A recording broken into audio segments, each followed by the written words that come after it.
got so close to this woman, and I felt so attached because I had the same feelings I had with Melissa, the person that I thought was, my soulmate, whatever, just in alignment with that year.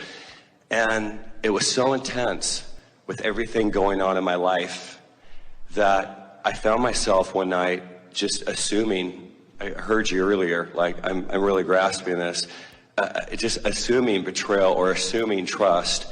And I just, without any hesitation, sent her this text and said, I'm done. And I guess my question is, and I think I already know the answer. Next. Which is,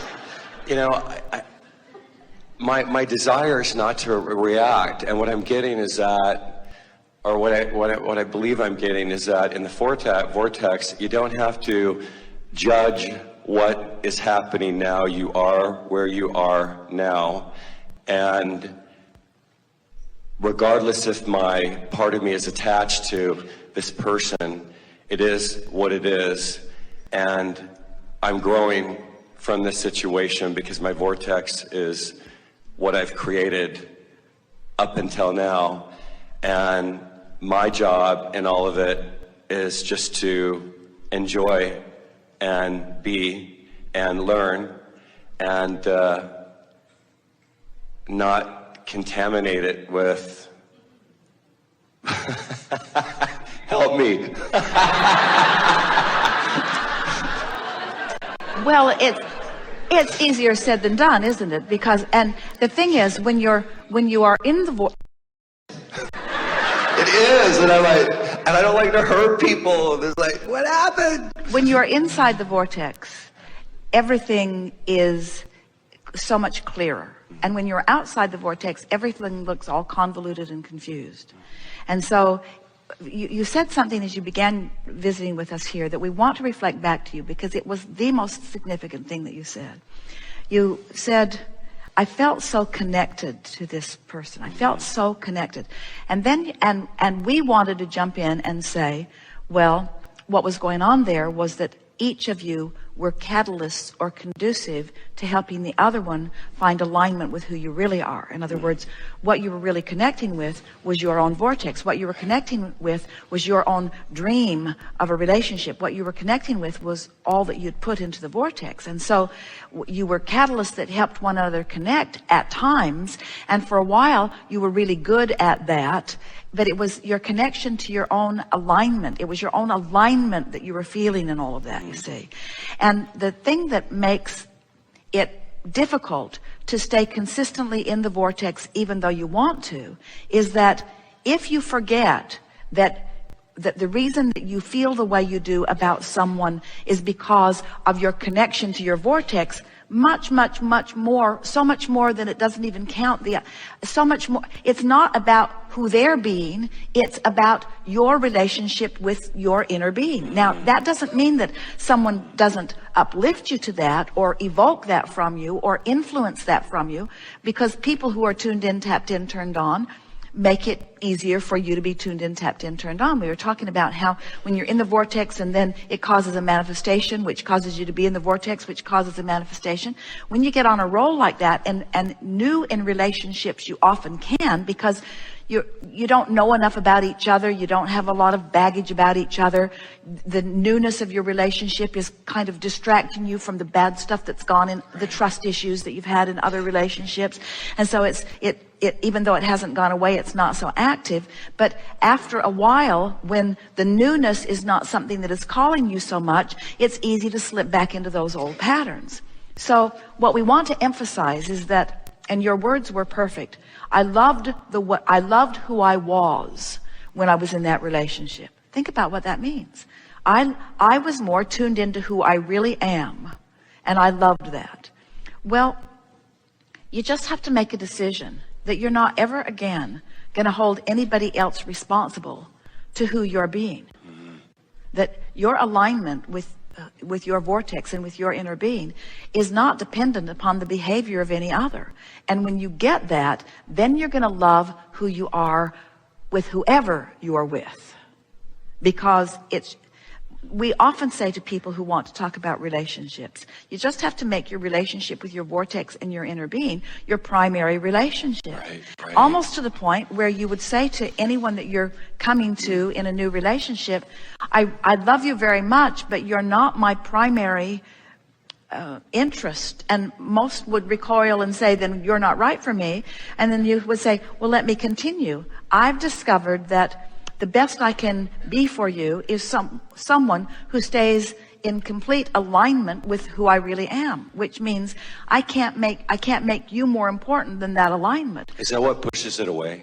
Say again? Is that what pushes it away sometimes? When you were talking about, what I realized earlier is that, okay, to some degree, I pushed it away. When I look at, what I do with clients and what I do in the world, and I'm never attached to an outcome, and I'm magical. I'm just magical in all of that. Now let's go back and retrace your steps through that. When I'm not attached to an outcome. So what does that mean? I'm not attached to an outcome. I'm not when you say I'm not attached to an outcome, you mean I'm not worried about it not turning out right. Right. So if I'm not worried about it not turning out right, then I'm not introducing that resistance into the mix. Right. And since everything's already in my vortex and I'm not doing that thing I do that prevents it from happening, since I'm not preventing it, now it's going to happen, because the only thing that prevents what you want from happening is resistance that you're introducing to it. Every time, no exception. Every time, no exception. So don't do that.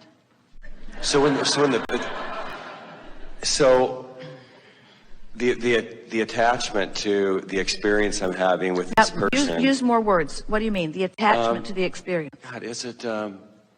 It's a trip, because you start realizing, okay, what is it that I and I'm still in the relationship. It just has kind of gotten, distant, and it's shifted, and I'm making. But let's start again. It didn't shift. You shifted. You did. shifted. And you didn't shift in your relationship with the relationship. You shifted in your relationship with your inner being. Right. And so I started to feel bad. I started to judge myself. But wait. So you were willing to sacrifice your relationship with your inner being. I did. By focusing on unwanted things, and you're blaming the relationship for the way you're focusing. Exactly. So what you're saying is, you didn't distract me enough to keep me lined up. Or you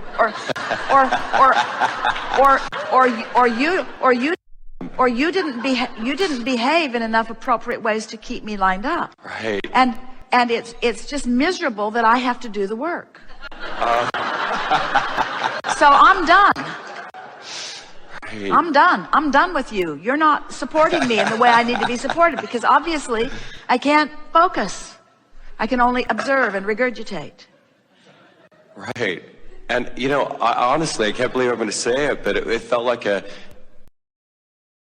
was like, I'm done.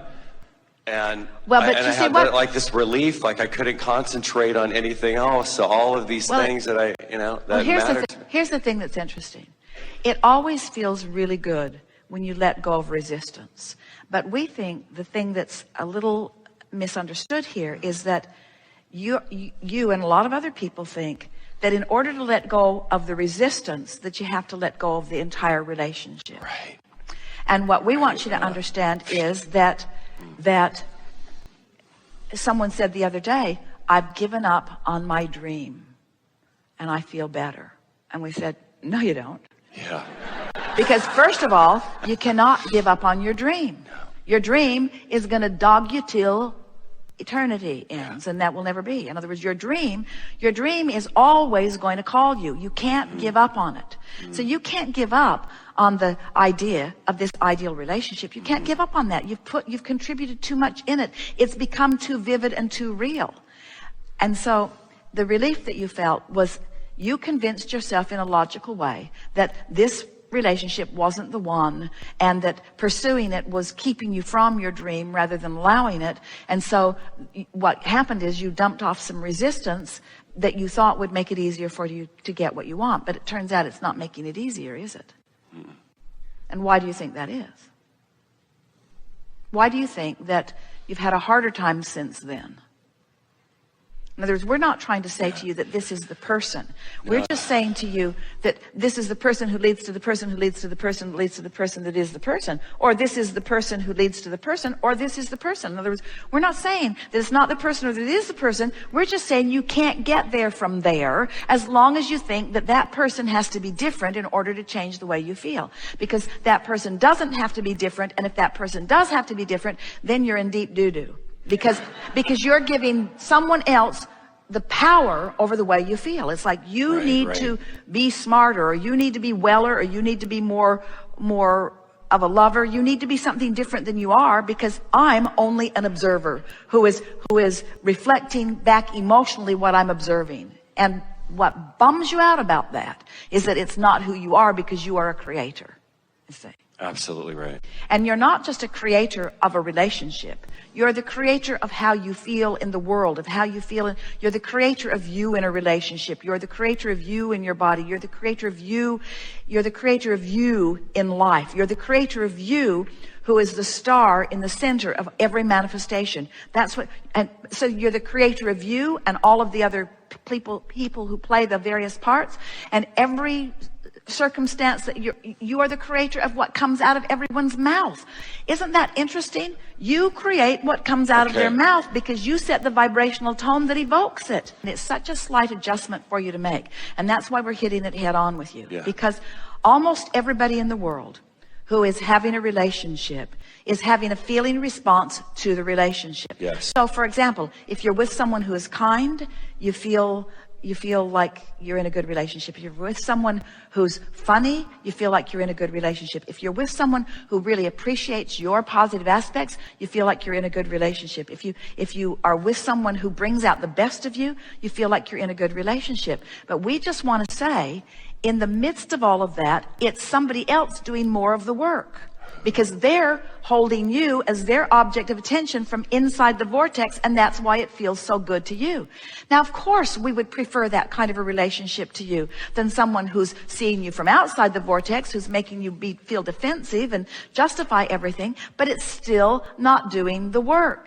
In other words, you're not really going to feel satisfied until you feel all of those things about you without needing someone else to reflect it back to you. Got it. Because they're fickle. They might get distracted. They might have something else they want to think about, which will then make you feel like a puppet who has been let go of the strings, and then you'll send them a text that says, "I'm done."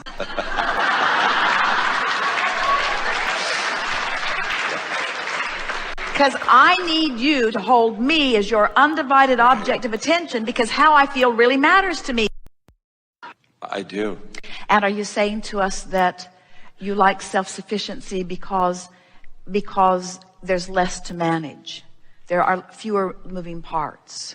Yes. And what we want to point out is that if you will decide to do the only thing that matters and the only thing that really works, which is tend to your relationship with the vortex, that then the vortex will affect all of the manifestations and bring round to you the details of everything that you want. So I'm not looking at the things I don't want, I'm looking at the things I want, but I'm dependent upon finding things that I want to affect the way I feel. Can you hear that? Ooh. You're still a slave. You're still a slave to what somebody else does, you see. Yeah. That's what you're done with. You're right, I'm done. That's what you're done with. You're done depending upon things you can't depend on.